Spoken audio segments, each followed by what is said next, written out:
Randall Epifanio Garza.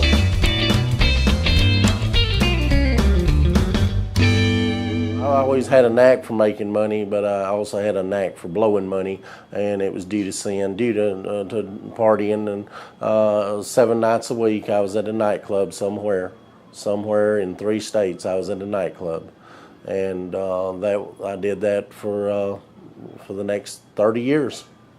Finally, my wife left me, and enough was enough. She just couldn't take any more of what I was doing. The business was crumbling. My whole world was crumbling, and everyone could see it except me. I was totally delusional, and even then, I went on drinking for another couple of years. It escalated, and they were cutting body parts off of me, a toe, and then Dr. Matt had to take off half a foot, and then eventually a leg. Dr. Johnson had called me about Garza. I didn't know Garza. He calls me on a Monday morning. Says he's took his leg off, or he's fixing to take his leg off, and I wasn't able to go right then. He said, well, I'm going to get him in a rehab, but this guy needs a lot of help. And Dr. Matt prayed with me quite a bit at the hospital and clinic,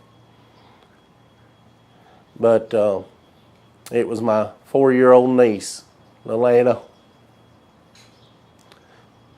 that seen me open that refrigerator, as I did a lot, and she just said, Uncle Garza, why do you drink so much, or do you like beer? Do you like beer, Uncle Garza? And I said, why do you ask? And she's 4 at the time. She says, because you drank a whole lot of it, Uncle Garza, and I don't like it. And she did, and just those 30 seconds, what a lot of people have tried to do over the last 30-something years. Tommy kept telling me at Living Free that you need to find a home church. He told all of us that. He found him a home there in Counts. He found him a church that he can call first base, his home plate. And he can be based out of there, and he loves his church. He, without a doubt, he loves his ministry, and he loves Living Free, but also Crosswind.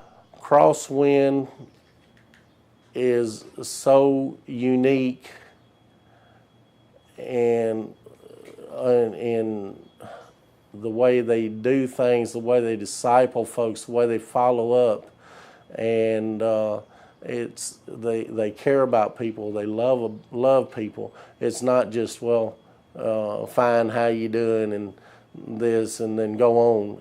We all are into each other's lives, very much so. I have several church families. I have several ministry families, and now when I have my trials or tribulation, I can go to first I go to the Lord, and I do that by going to the Word and by in prayer. But then also I have my church families to motivate me, to keep me encouraged, and it's instead of turning to the bottle.